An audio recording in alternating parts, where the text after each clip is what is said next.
चांदीची भांडी दिली नाहीत म्हणून सतत घालून पाडून बोलणारी सासू, आई वडिलांच्या एक स्टेप पुढे जाऊन बायकोला मारहाण करणारा नवरा, सुनेने स्वतःला संपल्यावर आधी छळून आणि नंतर पळून गेलेला आरामात हॉटेलमध्ये बसून मटण खाणारा सासरा, दीर आणि या सगळ्यांवर कडी करून 24 तास मानसिक त्रासात ठेवणारी नणंद, हा काही कोणत्याही टिपिकल सासू सून टाइप ड्रामा सिरियलचा प्लॉट नाहीये. हे आहे पुरोगामी म्हणवल्या जाणाऱ्या जित्या जागत्या महाराष्ट्राचं भयानक वास्तव. जितकी मोठी घरं तितके पोकळ वासे, मोठी घरं खोटी माणसं, सरता सरणार नाही इतकी संपत्ती, तरी निव्वळ चांदीच्या भांड्यांसाठी एका पोरीचं जगणं इतकं आराम केलं की तिला या जाचातून सुटका करून घेण्यासाठी अंतिम पाऊल उचलावं लागलं. ती गेली. तिच्यानंतर काल परवा नाशकातली भक्ती आणि परभणीतली साक्षी पण सासरच्या छळाला कंटाळून गेली. तिघींच्या घरात पैसा पाण्याची कमी नाही, पण मराठी सिरियल मध्ये दाखवतात तशी काण करणारी माणसं एका परीस एक. त्यांच्या मानसिक त्रासाला कंटाळून त्यांनी एक गंभीर पाऊल उचललं आणि पुन्हा एकदा सिद्ध झालं, जितका आवाजावी पैशांचा स्रोत मोठा तितकी माणुसकी खोटी. आणि अशी कितीतरी उदाहरणे देता येतील. दरम्यान ही अशी लफडी बऱ्याचदा पैसा पाण्याने गच्च असणाऱ्यांच्या घरातच का घडतात, याबद्दल सामाजिक अभ्यासकांचं काय म्हणणं आहे यावर जरा थोडक्यात नजर टाकूया. नमस्कार, मी काजल भालेराव आणि तुम्ही बघताय विषयच भारी. मंडळी, तुम्ही मराठी सिरियल पाहिले असतील. Most of Marathi serial upper middle class फॅमिलीच्या किंवा श्रीमंत आणि अतिश्रीमंत फॅमिलीच्या मेलोड्रामावर तरलेल्या दिसतात. सिरियल मध्ये दाखवली गेलेली घरं पैसा पाण्याने गच्च असतात. मोठमोठाले बंगले, branded cars, high profile lifestyle, पण इतका पैसा सुख पायाशी लोळण घेत असून पण यांना दोन्ही टायमिंगला सुखाचा घास काही गळ्याखाली जात नाही. कुणाची सासू सुनेवर गेमा टाकत असते, तर कुणाची जाऊ कुणाचा दीर छुप्या खेळी करतो, तर कोणत्या घरात नवराच बाहेर खाली असतो. काही ठिकाणी सुना पण छपरी असलेला दाखवतात. एकूण काय, घरं मोठी पण घरातल्या माणसांची लक्षणं खोटी असा सगळा प्रकार असतो. इतके दिवस हे फक्त मालिकेतल्या श्रीमंत माणसांच्या घरात होत असेल असं वाटत होतं, पण वैष्णवी हगवणे प्रकरणाने आता आपल्या समाजातल्या खोट्या श्रीमंतीचा, ती मिरवणाऱ्या नराधम माणसांचा बुरखा फाडलाय. बरं, फक्त सुनांवरील अन्याय नाही, तर बिझनेसवरून सख्या भावाभावात सुरू असलेली दुश्मनी.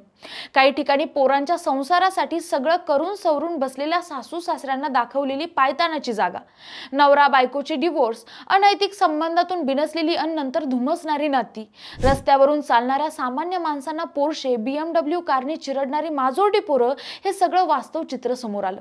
लोअर मिडल क्लास किंवा लोअर क्लास फॅमिलीत नात्यांवरून किंवा प्रॉपर्टीवरून हे घडत नाही असं नाही, तिथंही घडतंच. पण त्याला त्यांच्या कित्येक पिढ्यांकडे पदरी नसलेला पैसा, अज्ञान, शिक्षणाचा अभाव, देवाधर्माच्या रूढी परंपरेत, नैतिकतेच्या बंधनात अडकवलेल्या त्यांच्या पिढ्यानपिढ्या अशी अनेक कारणे कारणीभूत असतात. दरम्यान एका विकसित आणि शिक्षित म्हणवल्या जाणाऱ्या समाजात जेव्हा या घटना घडतात, तेव्हा त्यांचा खूप खोलवर परिणाम समाजावर होत असतो.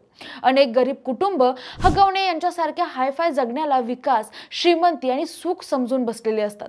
त्यांच्याकडे असणाऱ्या सुखसोयी पाहून हरकून गेलेले असतात. त्यांनी जे जे काय केलं त्याचं अनुकरण करून स्वतःची दळभद्री परिस्थिती बदलण्याचा ते प्रयत्न करत असतात. मग अगदी त्यांनी त्यांच्या पोराच्या लग्नात व्याह्याकडून फॉर्च्युनर घेतली, तर किमान आपल्या पोराच्या लग्नात व्याह्याकडून बुलेट किंवा गेला बाजार स्प्लेंडर तरी मागावी, म्हणजे आपण सुखी होऊ अशी धारणा घेऊन ते जगतात. तेव्हा समाज म्हणून आपण किती मागास आहोत हे कळल्याशिवाय राहत नाही. पोरापोरींची राष्ट्रीय सण असल्यासारखी मोठमोठी लग्न करायची, त्यांच्या जंगी उत्सव साजरा करायचा, लग्नात 20, 25, 50 तोळ्यांचं सोनं, लाखोंच्या 4 व्हीलर, 2 व्हीलर, 10 लाखाचं जेवण, 5 लाखांचा हॉल, 3 लाखांचा बँड बाजा, 1 लाखाचा घोडा, 1 लाखाचे फटाके, 2 लाखाची चमचम करणारी लाइटिंग, 4-5 लाखांचं फोटो व्हिडिओ शूट, 40-50 हजारांच्या साड्या, 20-25 हजारांचे सूट, 700-800 नातेवाईक, आमदार खासदारांना जिल्हा उपाध्यक्ष, तालुका अध्यक्षांना स्पेशल निमंत्रण, गेला बाजार, सेलिब्रिटी, त्यांची उपस्थिती, हे असले प्रकार करून उतू चाललेली दौलत जादा करण्याची संधी शोधणारे जमात आणि पुढे 6 महिन्यात त्यांच्या सुनांनी घेतलेले घटस्फोट, पोरांचे उद्ध्वस्त झालेले संसार, हे सगळं आता खूप कॉमन व्हायला लागलंय. पण दौलत जादा करण्याच्या नादात या बड्या लोकांनी कोणत्या फुकाचा माज आणि स्टेटस दाखवणारी संस्कृती जन्माला घातलीये हे तुम्हाला वेगळं सांगायला नको. पण विशेष म्हणजे यांचं दुःख त्यांना नाही, आयुष्यभराची कमाई पोरीच्या लग्नासाठी मोडणाऱ्या गरीब बापाला विचारा. उगाच नाही तो 4 वेळा आचार्याकडे जाऊन जेवण किती शिल्लक राहिलंय, पाहुण्यांना पुरेल का नाही याची उपाशी पोटी जाऊन चौकशी करत नसतो.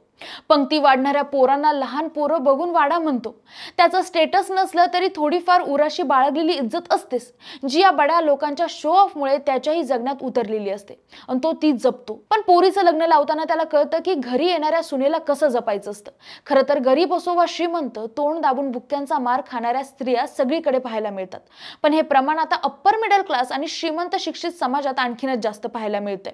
हे गंभीर आहे, कारण हे लोक शिक्षित आहे, विकसित आहे, श्रीमंत म्हणता येईल त्या कॅटेगरीत आहे. पण हेच लोक बऱ्याचदा दानधर्म करून आम्ही किती धार्मिक, समाजभान जपणारे आहोत असले पोकळ दाखले देत असतात, जेणेकरून तुम्ही त्यांना चेस केलं पाहिजे. आम्ही खूप काही अचीव केलंय असा त्यांचा अट्टहास असतो. पण कितीही काहीही अचीव केलं तरी त्यांची हाव काही सुटलेली नसते. ती नंतर एक एक करून त्यांच्या घरातल्या सुनाबाळांच्या जीवावर उठते. गरीब कुटुंबात बऱ्याचदा जगण्याचे प्रश्न या व्यवस्थेने अवघड केलेले असतात. रोज रानावनात राबल्याशिवाय, दुसऱ्यांच्या बांध किंवा कंपनीचे उंबरे झिजवल्याशिवाय भाकरी मिळणार नाही. रोज ट्रॅफिक मधून 4 लोकांच्या शिव्या खाऊन गाडी चालवल्याशिवाय महिन्याला पगार येणार नाही, याच विचारात त्यांचा जीव खंगून जातो. त्यांना गुबगुबीत सोफ्यावर बसून लाव्या करायला निवांत वेळ मिळत नाही. तो झगडत असतो आयुष्याशी. बड्या लोकांनी त्याच्यावर लादलेल्या विकासाच्या व्याख्या पूर्ण करण्यासाठी आणि एखाद दिवशी कुण्या बड्या लोकांच्या घरातील लफडी न्यूज मध्ये पाहून तो खुश होतो आणि म्हणतो, बरं झालं मी इतका श्रीमंत नाही. असो, चालायचंच. आता यातून माघार नाही. वापरायची अक्कल नसलेल्या पण अमाप दौलत असणाऱ्यांनी हा असा शोषणाचा नवा भस्मासूर उभा केलाय, जो या समाज व्यवस्थेतून लवकर बेदखल होणार नाही. आता याची मुक्ताफळे तुम्ही आम्ही तुमच्या आमच्या मायलेकींनी भोगल्याशिवाय यातून आपली सुटका नाही. बाकी घरं मोठी आणि लक्षणं खोटी असं खरंच असतं का? याबद्दल तुम्हाला काय वाटतं कमेंट करून नक्की सांगा. आणि सोबतच आपल्या विश्वास भारी या YouTube चॅनलला सबस्क्राईब करायला विसरू नका. धन्यवाद.